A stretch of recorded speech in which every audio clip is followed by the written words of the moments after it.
Kisah yang ingin saya kisahkan masih seputar Bani Israel, karena hampir sebagian besar kisah-kisah Al-Quran itu banyak menceritakan tentang kisah Bani Israel.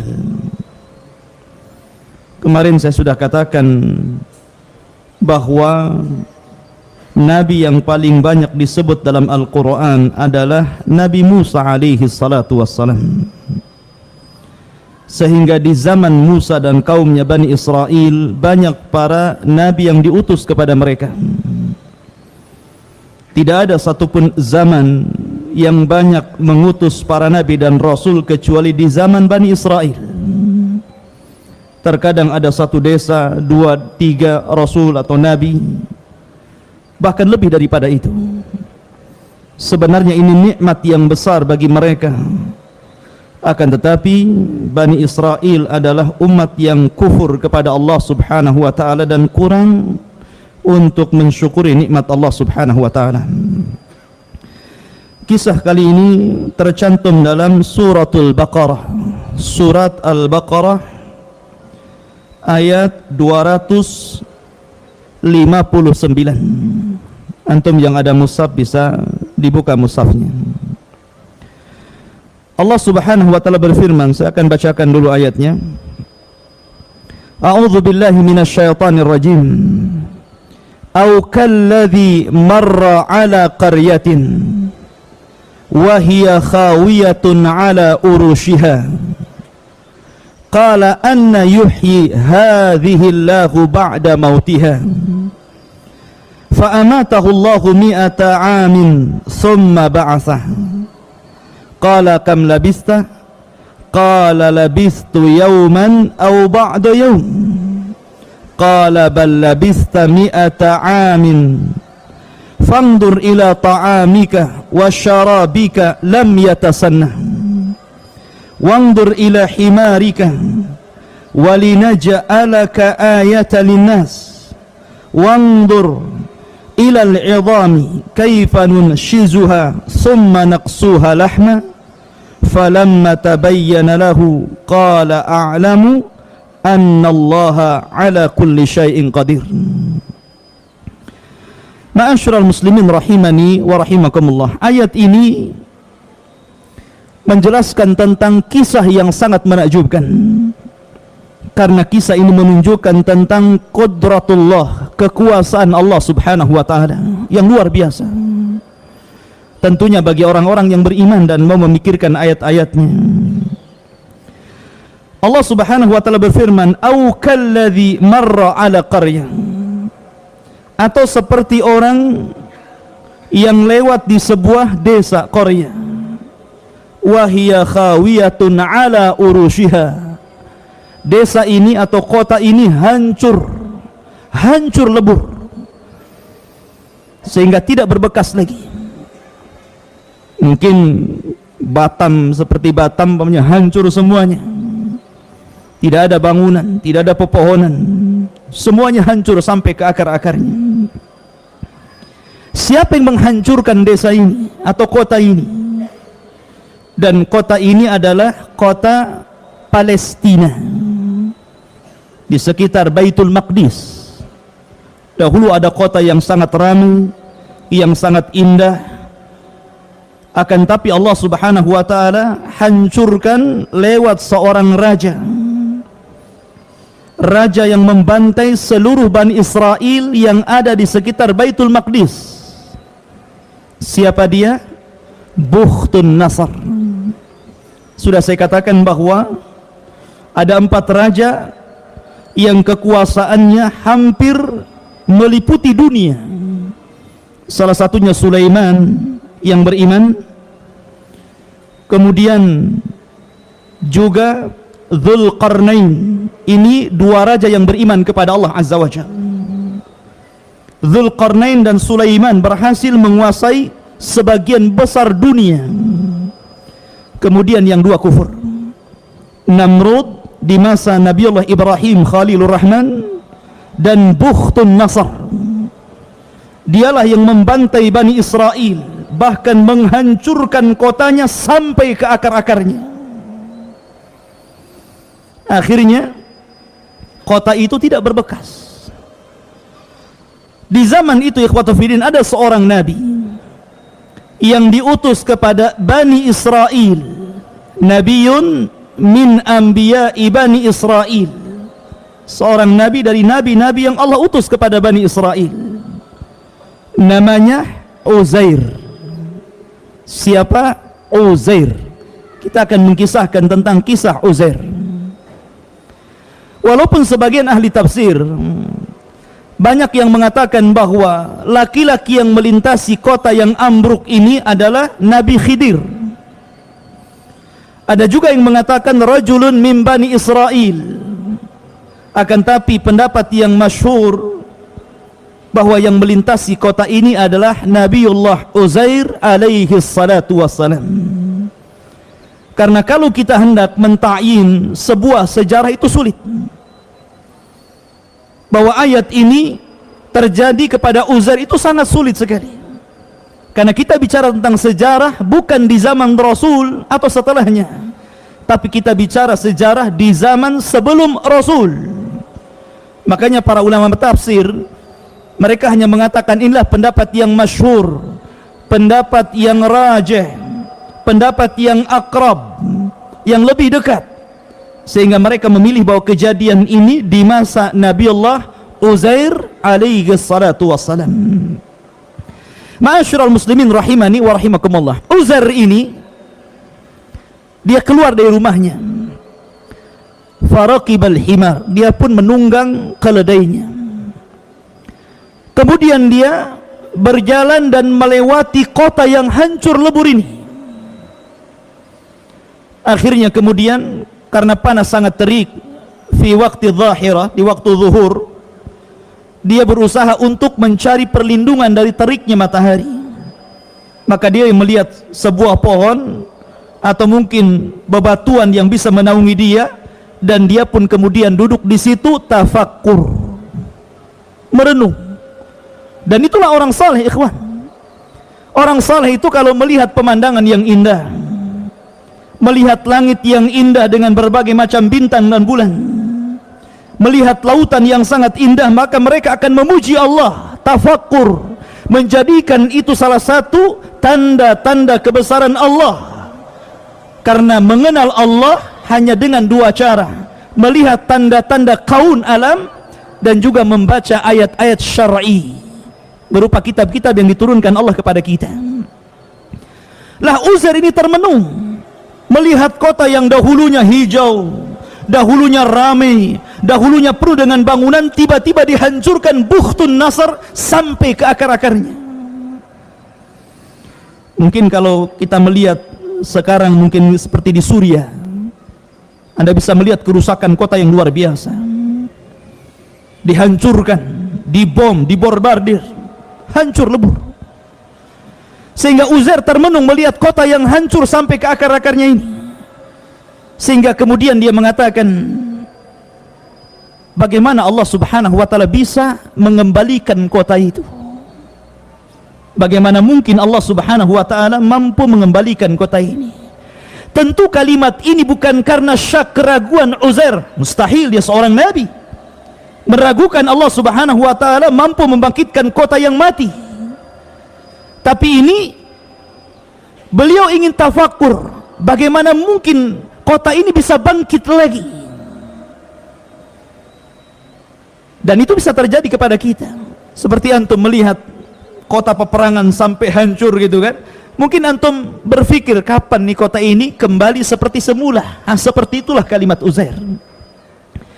Maka akhirnya Allah subhanahu wa ta'ala ingin membuktikan bahwa dia ala kulli syai'in qadir, atas segala sesuatu Allah maha mampu. Tidak ada yang mustahil bagi Allah subhanahu wa ta'ala.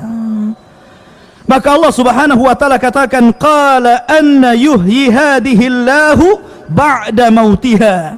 Uzair mengatakan, anna yuhyi hadihi Allah, bagaimana mungkin Allah subhanahu wa ta'ala bisa membangkitkan dari kematiannya, dari kehancurannya.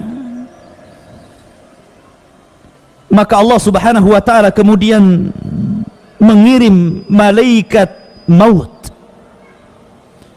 Ada sebagian di masyarakat yang mengatakan nama malaikat maut itu dengan sebutan Israel.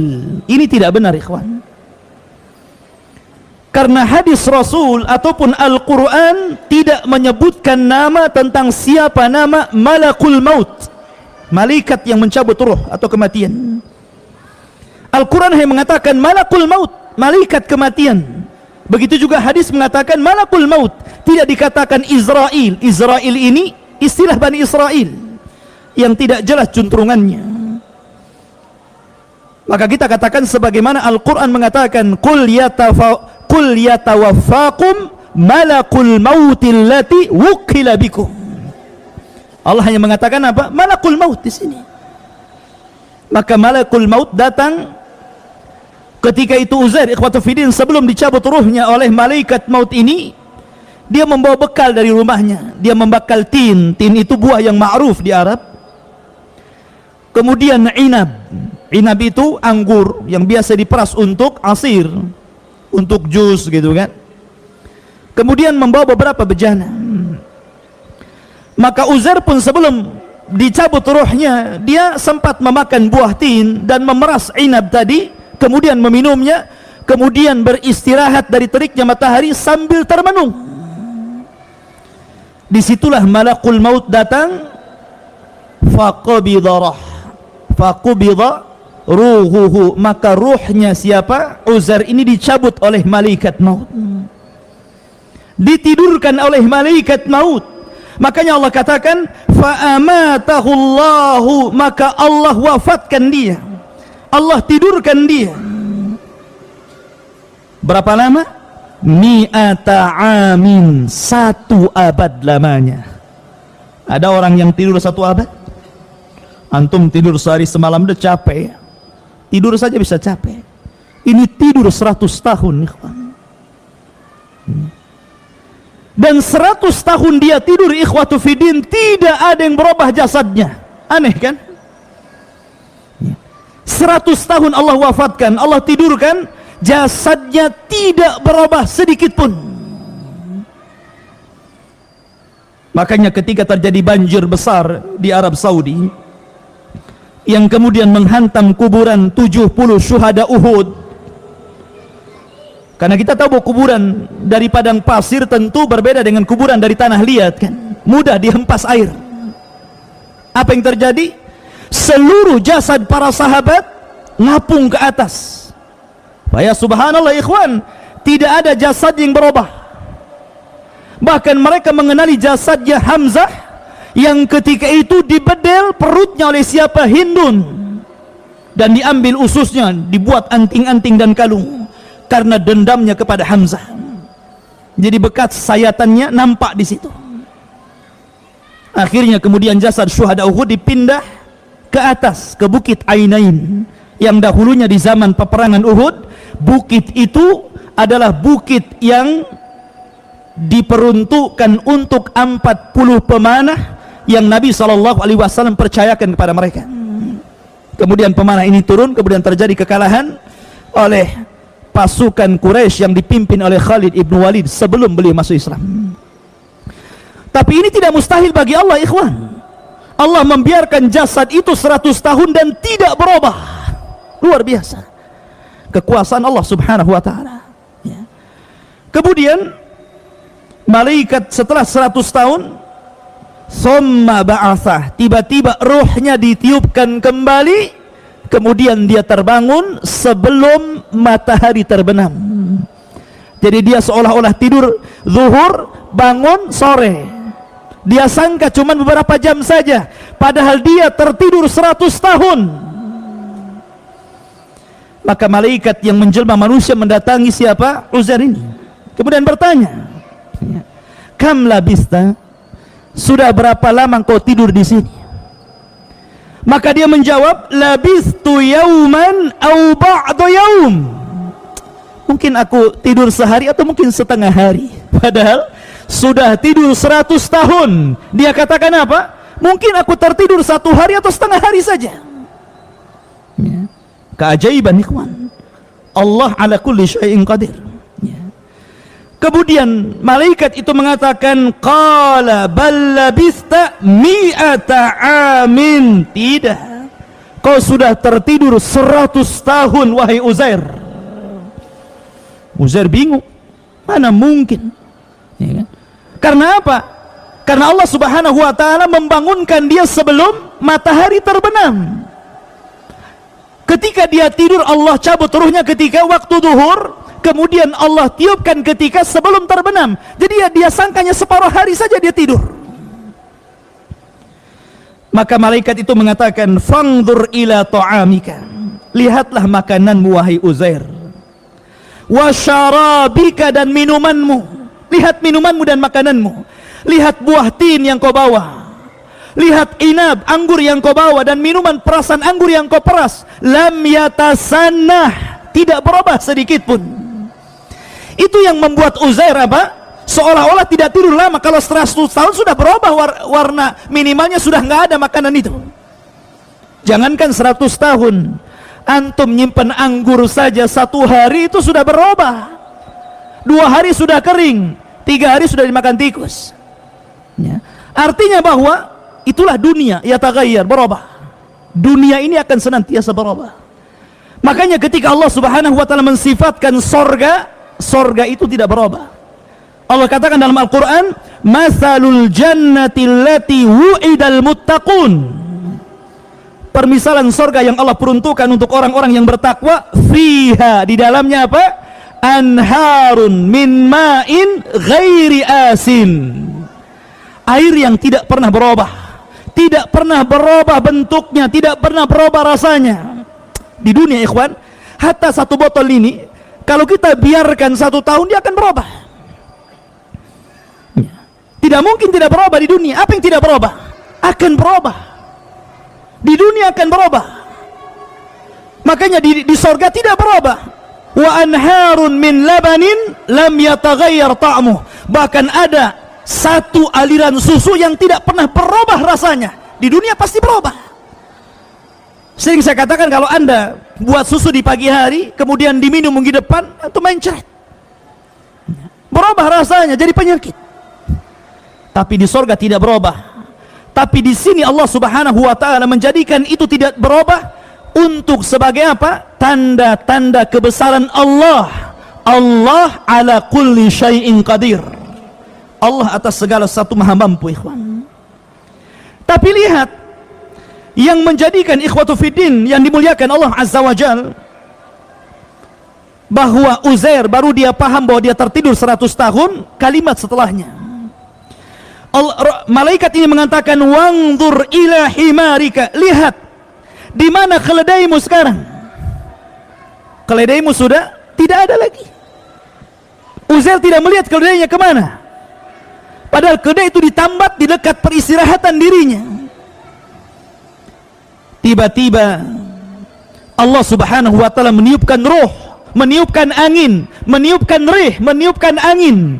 Kemudian angin ini mengumpulkan tulang-tulang keledai yang sudah hancur, kemudian merangkai satu-satu tulangnya. Datang tulang kaki, tulang perut, tulang iga, buntutnya, kepalanya gitu kan, berbentuk tulang dulu, dan tulang itu berbentuk seekor keledai. Makanya Allah mengatakan, wangdur ilal idham, lihatlah kepada tulang-tulang keledai itu. Kaifa nunsizuha, bagaimana kami merangkainya. Tiba-tiba di hadapan Uzair ini, keledai itu terangkai, tulang-tulangnya tiba-tiba berdatangan terangkai sendiri. Kemudian summa naqsuha lahma, tiba-tiba dagingnya bermunculan. Kemudian daging itu melekat di tulang-tulang tadi. Kemudian menjadilah seekor keledai Uzair. Dan ketika keledai itu ditiupkan ruh, maka keledai itu langsung menghadap langit, kemudian berteriak dan menyangka seolah-olah kiamat telah datang. Maka dari sini ikhwatu fiddin yang dimuliakan Allah Azza wa Jal, Allah katakan falamma tabayyana lahu, ketika sudah jelas bagaimana kuasa Allah, Allah mampu menghidupkan yang mati menjadi hidup. Maksudnya apa? Maksudnya Allah ingin menjelaskan kepada Uzair, jangan lagi keledai yang sudah meninggal, yang sudah tidak ada tulang belulangnya, kemudian Allah satukan kembali tulangnya, kemudian Allah bungkus dengan daging, kemudian Allah tiupkan ruh. Jangan lagi keledai, kota yang hancur sekalipun Allah sanggup untuk menghidupkan kembali. Itu maksudnya. Allah mampu menghidupkan kota yang hancur. Kenapa? Qala a'lamu, sekarang baru aku tahu, kata Uzair, annallaha ala kulli syai'in qadir, bahwa Allah atas segala sesuatu maha mampu. Sesuatu yang kita anggap mustahil tapi mungkin bagi Allah subhanahu wa ta'ala. Akhirnya Uzair pun dia pulang ingin melihat rumahnya. Diambil keledainya, kemudian naik keledai. Kemudian sudah berubah kondisinya, orang-orangnya sudah berubah karena sudah 100 tahun. Kalau antum ditidurkan 100 tahun, kemudian antum dimagunkan, mungkin kawan-kawan antum sudah nggak ada, mungkin sudah beralih generasi, kan gitu. Begitu juga Uzair melihat mana kawan-kawannya sudah tidak ada, generasinya sudah berbeda, kondisinya sudah berbeda, kotanya sudah hidup kembali, penuh dengan pepohonan, rindang, hijau, pertanian dan begitu seterusnya. Tapi Uzair masih mengetahui alamat rumahnya. Berangkatlah dia ke rumah. Kemudian ikhwatu fiddin yang dimuliakan Allah subhanahu wa ta'ala, sesampainya di rumah Uzair melihat ada nenek-nenek yang sedang menyapu rumahnya. Kemudian Uzair alaihi salatu wassalam bertanya kepada orang tua ini. Nenek tua renta ini mengatakan, yang sudah buta, sedang memegang sapu. Dan Uzair mengatakan, aina baitu Uzair, di mana rumahnya Uzair? Kemudian wanita tua ini mengatakan, walima tas'al ya rajul, kenapa kau bertanya tentang rumahnya Uzair? Bukankah Uzair sudah tidak ada lagi? Uzair ikhtafa mundu mi'ati sanah wala yadri ahadun aina dhahab. Uzair sudah nggak ada, dia sudah hilang 100 tahun, entah kemana dia perginya. Orang-orang menyangka dia sudah mati. Kenapa kau tanya tentang rumahnya Uzair? Inilah rumahnya Uzair. Maka Uzair mengatakan, ana Uzairun, sayalah Uzair. Maka wanita itu heran, ikhwan. Gak mungkin ini Uzair, Uzair udah nggak ada, Uzair sudah hilang 100 tahun, kamu ngaku-ngaku Uzair ya? Akhirnya ikhwatu fiddin yang dimuliakan Allah Azza wa Jalla, ana Uzair, saya Uzair. Maka wanita itu mengatakan, tidak, Uzair adalah rajulun saleh, laki-laki yang sangat saleh, yang kami kenal kesalehannya. Rupanya nenek ini adalah jariyahnya, pembantunya, budaknya. Jadi ketika Uzair keluar dari rumahnya, usianya ketika itu 40 tahun, sementara jariyahnya, pembantunya itu 20 tahun, sehingga jariyahnya usianya sudah 120 tahun dan Uzair usianya sudah 140 tahun, sudah tua. Allah berikan usia yang panjang kepada budaknya ini. Akhirnya ikhwatu fiddin yang dimuliakan Allah Azza wa Jalla, dia mengatakan, setahu saya Uzair itu orang saleh, dia adalah nabi, dia sanggup menyembuhkan penyakit buta. Kalau engkau Uzair, berdoalah kepada Allah Azza wa Jalla, sembuhkan kedua mataku. Maka Uzair pun berdoa kepada Allah subhanahu wa ta'ala. Akhirnya Allah menyembuhkan kedua mata nenek itu. Ketika sembuh dan melihat Uzair, baru dia terperanjat, anta Uzair, kamu Uzair? Karena Uzair lebih muda daripada nenek tadi. Kan belum berubah Uzair itu, cuman usianya saya sudah panjang. Kamu Uzair? Loh, kamu pembantu saya, gitu. Ya. Kuasa Allah subhanahu wa ta'ala, ikhwan. Ya. Akhirnya Wanita tua ini pun mengajak Uzair kepada kaumnya dan mengatakan Uzair telah datang. Yang dulu hilang Uzair sudah ada. Sampai putranya Uzair waktu itu sudah tua juga. Justru anaknya lebih tua dari bapaknya, karena bapaknya tidak berubah gitu kan. Ya. Kalau kamu adalah Uzair bapakku memiliki tanda di katifnya di sini. Akhirnya diberitahu, subhanallah, betul dia adalah Uzair. Mendengar Uzair hidup lagi, ikhwatu fillah, maka orang-orang Yahudi Bani Israel mereka berdatangan kepada Uzair. Karena ketika itu ikhwatu fillah yang dimuliakan Allah Azza wa Jalla, yang paham tentang atau yang menyembunyikan, yang menyimpan kitab Taurat peninggalan Nabi Musa alaihi salatu wassalam adalah Uzair. Jadi ketika itu hancur lebur kota itu, maka kitab Taurat itu hilang entah kemana. Sehingga akhirnya orang-orang Yahudi Bani Israel ini meminta kepada Uzair agar mengajarkan kepada mereka kitab Taurat. Akhirnya Uzair pun mencari kitab Taurat yang pernah disimpannya, tapi Allah takdirkan hilang kitab itu. Ada yang mengatakan sudah rusak. Akhirnya mereka meminta agar Uzair membacakan kepada mereka Taurat dari hafalannya. Akhirnya Allah Subhanahu wa taala menakdirkan Uzair ini diberikan hafalan yang luar biasa.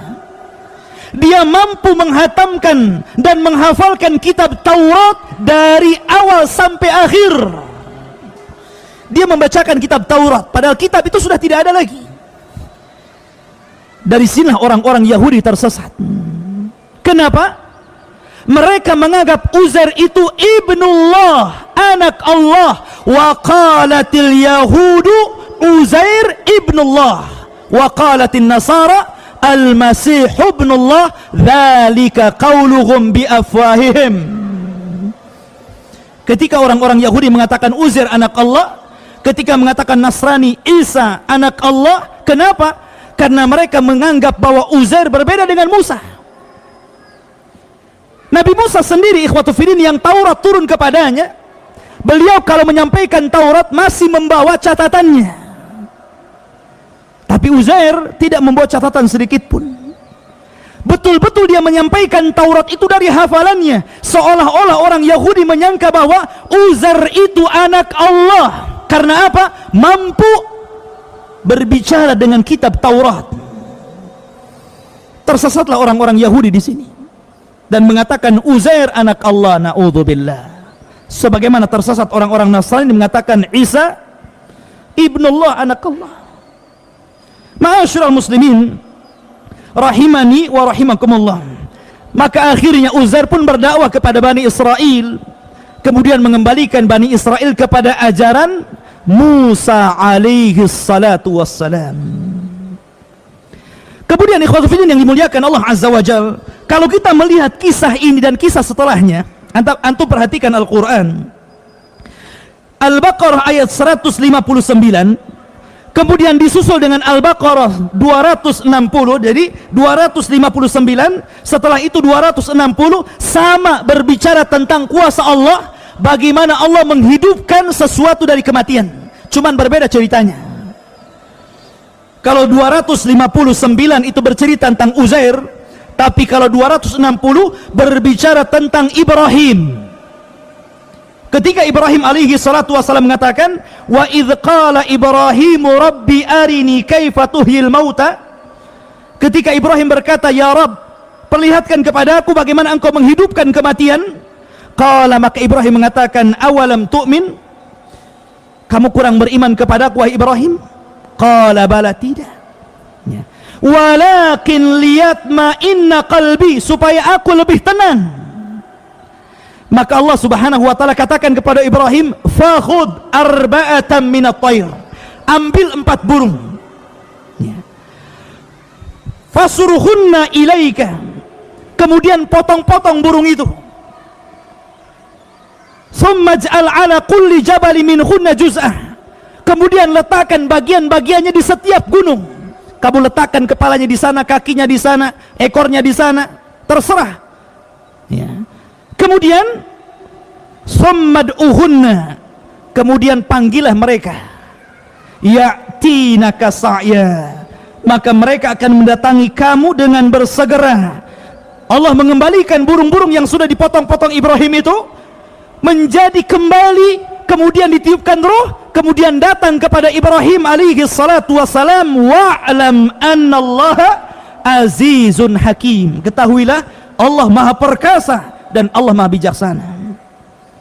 Ikhwan, dua kisah ini yang beruntun, bagaimana Allah subhanahu wa ta'ala menghidupkan sesuatu dari kematiannya. Kenapa ayat ini Allah letakkan secara beruntun? Karena ayat 258 itu bercerita tentang Namrud. Ya. Namrud mengaku Tuhan, mampu menghidupkan orang mati, mampu mematikan orang hidup, tapi dengan cara dia. Kata Namrud, datangkan dua tawanan.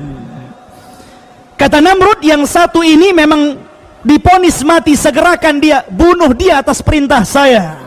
Maka dibunuhlah satunya. Lihat, saya bisa mematikan orang ini. Yang satu ini divonis bebas, kamu nggak saya bunuh, kau pulang saja, saya bisa menghidupkan dia. Itulah cara Namrud mengaku bahwa dia Tuhan, bisa menghidupkan manusia dan mewafatkan manusia. Tapi ikhwatu fiddin, Allah Rabbul Alamin, Rabbuna wa Rabbukum, Rabb kita dan Rabb kalian semuanya. Bukan begitu caranya. Namrud tidak bisa seperti yang Allah lakukan, membunuh dulu kemudian menghidupkan kembali. Bahkan jasad yang sudah terpotong-potong mampu Allah subhanahu wa ta'ala hidupkan. Ini semua tanda kebesaran Allah, semua tanda kekuasaan Allah, agar kita semakin beriman kepada Allah subhanahu wa ta'ala. Semoga kisah yang singkat ini bermanfaat. Subhanakallah bihamdika, asyhadu an la ilaha illa anta astaghfiruka wa atubu ilaik. Allahu ta'ala alam. Salam.